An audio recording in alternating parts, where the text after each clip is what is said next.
আচ্ছা, আপনি কি বিশ্বাস করেন আপনার হাতের মাত্র একটি আঙুলের অবস্থান বদলালে শরীরের ভেতরের এমন কিছু পরিবর্তন শুরু হতে পারে যা শুধু ওষুধ ছাড়াই আপনাকে আরো শান্ত, আরো একাগ্র এবং আরো প্রাণবন্ত করে তুলতে পারে? হাজার হাজার বছর আগে ভারতীয় যোগীরা এই গোপন কৌশল জানতেন।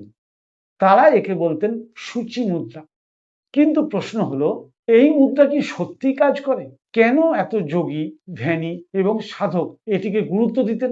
আজকের ভিডিওতে আমরা শুধু শিখবো না কিভাবে সূচি মুদ্রা করতে হয়, আমরা জানবো এর পিছনের দর্শন, বৈজ্ঞানিক ব্যাখ্যা, উপকারিতা, সতর্কতা এবং একটি ছোট্ট গল্প যা হয়তো আপনার জীবনকেও নতুনভাবে ভাবতে শেখাবে। ভিডিওটা শেষ পর্যন্ত দেখবেন, কারণ শেষের একটা ভুল সম্পর্কে জানলে আপনি আজ থেকেই এই মুদ্রা সঠিকভাবে করতে পারবেন।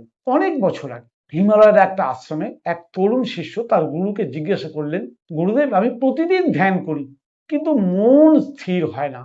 গুরু কোনো উত্তর দিলেন না, শুধু তিনি নিজের ডান হাত তুলে একটি বিশেষ ভঙ্গি করলেন। তর্জনী আঙুল সোজা, বাকি আঙুলগুলো ভাঁজ করা। ভালো করে দেখে নিন, ভাঁজ করা। কয়েক মিনিট নীরব থাকার পর গুরু বললেন, যে আঙুল অন্যকে দেখায় সেই আঙুল একদিন নিজের ভেতরের পথও দেখাতে পারে। শিষ্য প্রথমে কিছুই বুঝতে পারল না, কিন্তু কয়েক মাস নিয়মিত অনুশীলনের পরে সে উপলব্ধি করলো মনকে জোর করে থামানো যায় না, মনকে শুধু সঠিক দিক দেখাতে হয়। সেই দিক দেখানোর প্রতীকই হচ্ছে সূচি মুদ্রা। সূচি অর্থ হচ্ছে সূচ অথবা নির্দেশ করা। এই মুদ্রায় তর্জনী আঙুলটি সোজা থাকে, যেন একটা সূচ যা পথ নির্দেশ করছে। যোগশাস্ত্রে বলা হয় এই মুদ্রা মানুষের সংকল্প, লক্ষ্য, একাগ্রতা এবং মানসিক শক্তির প্রতীক। অনেক ধ্যান পদ্ধতিতে এটি ব্যবহৃত হয়েছে নিজের মনকে একটি নির্দিষ্ট লক্ষ্যে স্থির রাখার প্রতীক হিসাবে। আয়ুর্বেদের দৃষ্টিতে তর্জনী আঙুল বায়ুতত্ত্বের প্রতিনিধিত্ব করে, আর বাকি আঙুল ভাঁজ করার মাধ্যমে শক্তিকে একটি নির্দিষ্ট দিকে পরিচালিত করার প্রতীকী ধারণা প্রকাশ পায়। চলুন এখন শিখে নিই খুব সহজে আমরা কিভাবে সূচি মুদ্রা করব। প্রথমে আরাম করে বসুন, পদ্মাসন, সুখাসন, বজ্রাসন অথবা চেয়ারেও বসতে পারেন, তবে মেরুদণ্ড সোজা রাখবেন, এটাই কিন্তু শর্ত। হাত দুটো হাঁটুর ওপরে রাখুন। এবার দুটো হাত মুঠো করুন, শুধু তর্জনী আঙুলটা সোজা করে সামনে রাখুন। হ্যাঁ, দু হাত একসঙ্গে, কিন্তু বেশি মুঠোতেও চাপ দেবেন না, আর আঙুলকেও বেশি জোর করে শক্ত করে সোজা করবেন না। ঢিলা ঢালা, আরাম করে, স্বাভাবিক।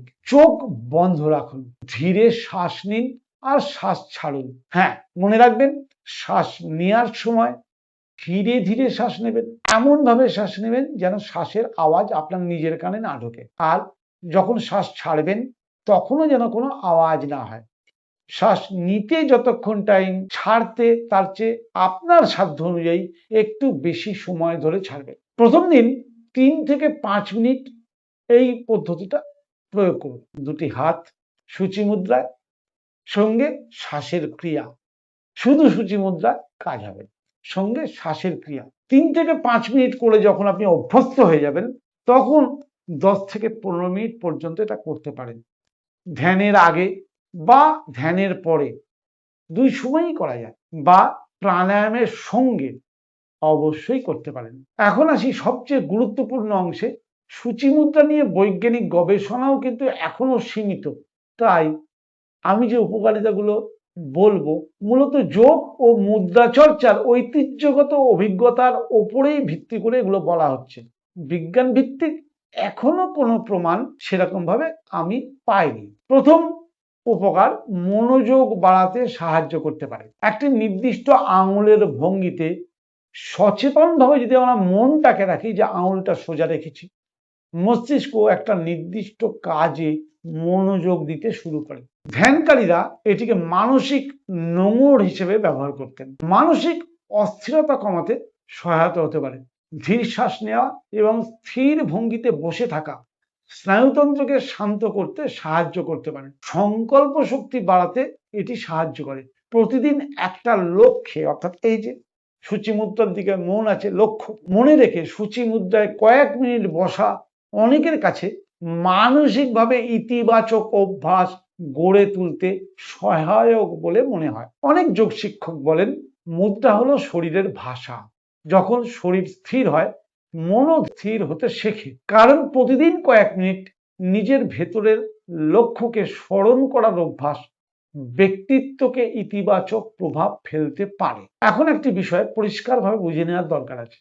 এখন পর্যন্ত এমন শক্তিশালী বৈজ্ঞানিক প্রমাণ নেই যা নিশ্চিতভাবে বলে শুধু সূচি মুদ্রা করলেই নির্দিষ্ট রোগ সেরে যাবে। তবে হাতের নির্দিষ্ট ভঙ্গি, ধীর শ্বাস, ধ্যান এবং মনোযোগের অনুশীলন স্ট্রেস কমাতে, মানসিক স্থিরতা বাড়াতে এবং সুস্থতার অনুভূতি উন্নত করতে সহায়ক হতে পারে। কিন্তু অর্থাৎ মুদ্রা একা কোনো জাদু নয়, এটি একটি সমগ্র যোগ চর্চার অংশ। তাই আপনারা শুনে থাকবেন প্রাণায়াম মুদ্রা ছাড়া প্রাণায়াম হয় না। কিছু বিষয় অবশ্যই মনে রাখবেন, কখনোই আঙুলে অতিরিক্ত চাপ দেবেন না, মুঠোতেও না, এই আঙুলে অতিরিক্ত চাপ দেবেন না। ব্যথা হলে সঙ্গে সঙ্গে থামুন।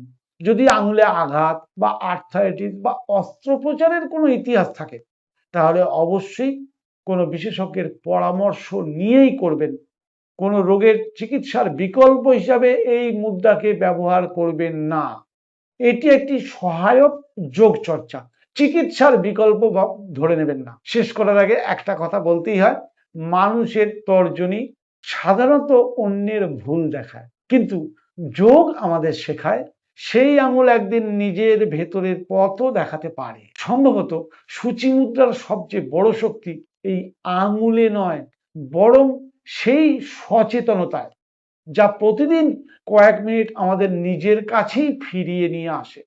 আপনি যদি আগামী 7 দিন প্রতিদিন মাত্র 5 মিনিট এই মুদ্রাটি করে নিজের অভিজ্ঞতা লিখে রাখেন, তাহলে হয়তো নিজেই বুঝতে পারবেন শরীরের পরিবর্তনের আগে মনই বদলাতে শুরু করে। যদি আজকের ভিডিওটা আপনার ভালো লেগে থাকে তাহলে লাইক করতে ভুলবেন না।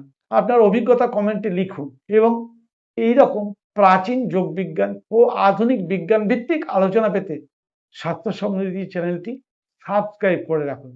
পরবর্তী পর্বে আমরা জানব আরেকটি অসাধারণ মুদ্রার কথা, যা ঐতিহাসিকভাবে মানসিক প্রশান্তি ও ধ্যান চর্চার সঙ্গে যুক্ত। ততদিন পর্যন্ত সুস্থ থাকুন, সচেতন থাকুন আর নিজের শ্বাসের সঙ্গে বন্ধুত্ব বজায় রাখুন। নমস্কার।